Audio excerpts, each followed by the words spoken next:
last year, the UN described the current climate crisis as a code red for humanity. I'm really concerned about the future of the children being born today, essentially.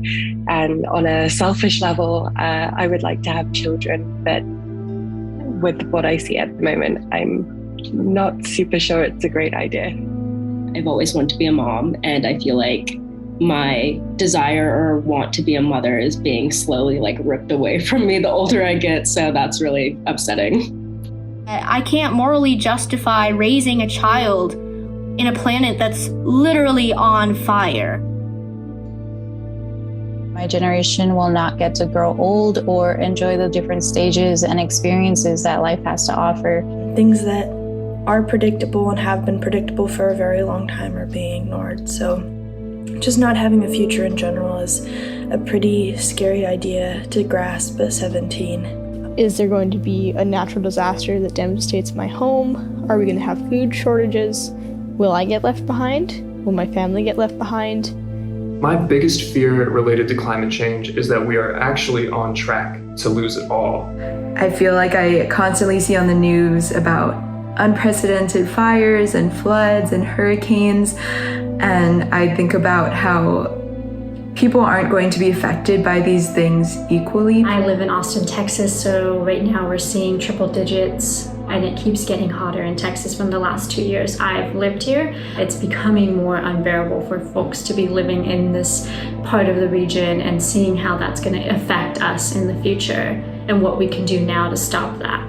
Some people think of Iraq as just a desert, but it's much more than that. We have a beautiful nature and scenery distinctive to each region within the country. It would be devastating to see all that just get ruined with climate change. Some of these experiences seem like they are far from us, but seeing people struggling to get water, as a person who has lived with water scarcity or water shortages for quite a long time, it's frustrating. In BC, we have seen the impacts of climate change firsthand, from forest fires and wildfire smoke everywhere, to extreme cold and extreme heat that is so uncharacteristic. So we need to be sure that when we're talking about climate change, we're not talking about concerns for the future and solely anxieties for the future.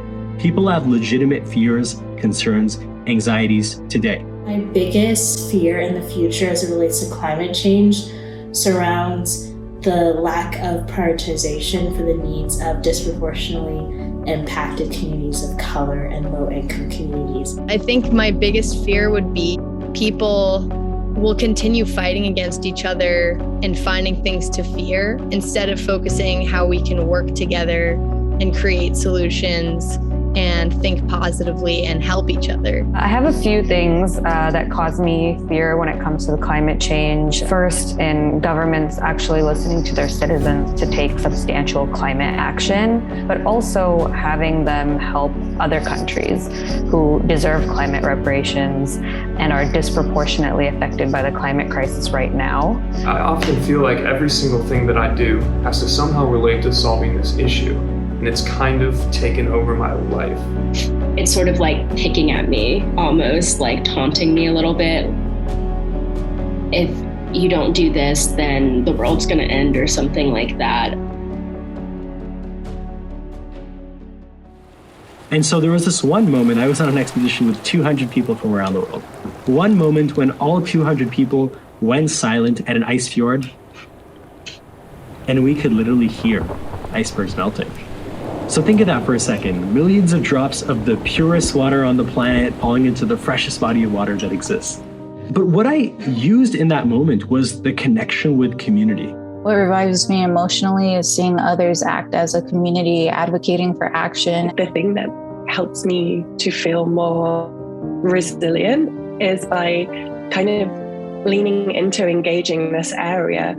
All of us are connected. We don't need to take more for ourselves than anyone else. We have to change society and we have to do something different. I find that I am most fulfilled when I am serving others and advocating for communities who have not been granted resources and a visible platform to discuss their ideas. Having those communities, those networks of support has been the ultimate form of resilience building emotionally and mentally for me, and being able to also take what I've learned in my experiences and share them with other people. That's really what being human is all about, and we're all going through this together. Climate change is happening to everyone, so being able to talk to others about it, really, that's what I think we all need right now. People in communities already know what their problems are and what solutions they need. So kind of like, giving people the confidence and power to solve their own problems. I think that's what, also fosters emotional resilience for people in communities. And I think that's what I would really need at the moment, honestly.